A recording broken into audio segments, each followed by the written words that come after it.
quel serait dans le cas d'un gouvernement mondial l'ennemi selon vous qui serait mis en avant pour continuer à diriger le monde en fait?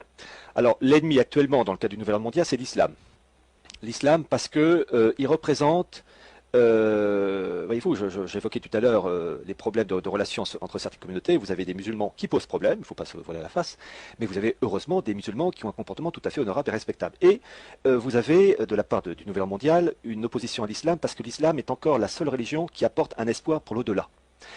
La différence entre un Européen, un Américain et un musulman, c'est que l'Européen ou l'Américain, ils ont peur de la mort. Oui. Le musulman, lui, n'a pas peur parce que la vie sur Terre n'est qu'un passage et qu'il aura, comment dire, le repos de l'âme dans l'au-delà. Et c'est une, comment dire, pour l'esprit mondialiste, c'est une concurrence qu'il ne peut pas accepter. Car le musulman va pas, ou en tout cas beaucoup moins, se focaliser sur les plaisirs matériels, sur la société de consommation. Oui. Et donc, il faut à tout prix détruire cet islam qui ne porte pas au nu, j'allais dire, l'American Way of Life. Je dois dire, attention, que ce principe-là existait chez les catholiques pendant des générations, mais depuis Vatican II, les catholiques ne sont plus catholiques. C'est complètement paganisé maintenant, ou déchristianisé. Bon, donc l'islam représente encore le dernier. Je ne suis pas musulman, je suis catholique, mais je reconnais que l'islam est le dernier carré à vraiment s'opposer à un esprit matérialiste, mercantile, car pour la religion islamique, et non pas islamiste, islamique, il y a l'espoir de l'au-delà. La vie sur Terre n'est qu'un passage. Le catholicisme défendait les mêmes principes avant, mais l'Église, non pas l'Église, mais les hommes d'Église ont failli. Bon, donc pour le moment, oui, l'islam représente une menace. Il y a un concurrent, il y a un adversaire utile pour le nouvel ordre mondial et les gnomes de Wall Street et de la City.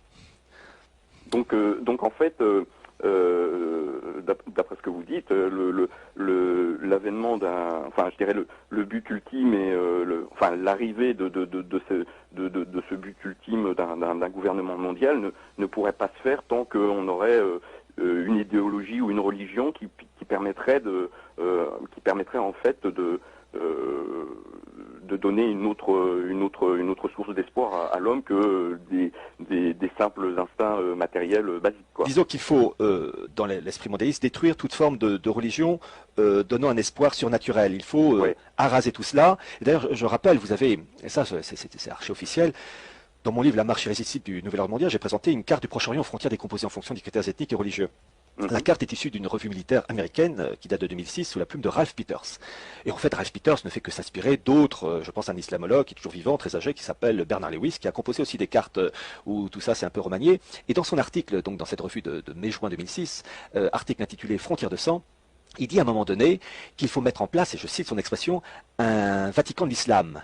Parce qu'il dit, en gros, je résume sa pensée, il dit que l'islam est incompatible avec l'esprit actuel et donc il faut changer cet islam. Et on peut le faire qu'avec un sort de Vatican, un clergé qui, ayant l'esprit remanié, j'allais dire un Vatican II musulman, et bien ayant l'esprit remanié, on pourrait donc influencer l'islam pour le rendre adaptable à l'esprit du mondialisme. Et c'est vraiment écrit en toutes lettres.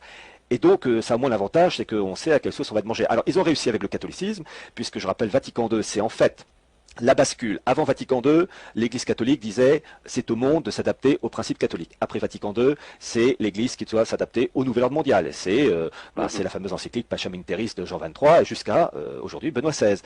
Voilà, donc le catholicisme, ça y est, ils ont gagné, il ne reste plus que l'islam, voilà, qui essaie de résister. Mais enfin, vous savez, la vérole, c'est contaminant.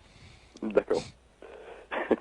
Très bien, mais merci beaucoup et puis bonne continuation. Merci bien. Merci pour toutes vos recherches. Merci beaucoup. Au revoir, Raphaël. Merci, au revoir. Au revoir.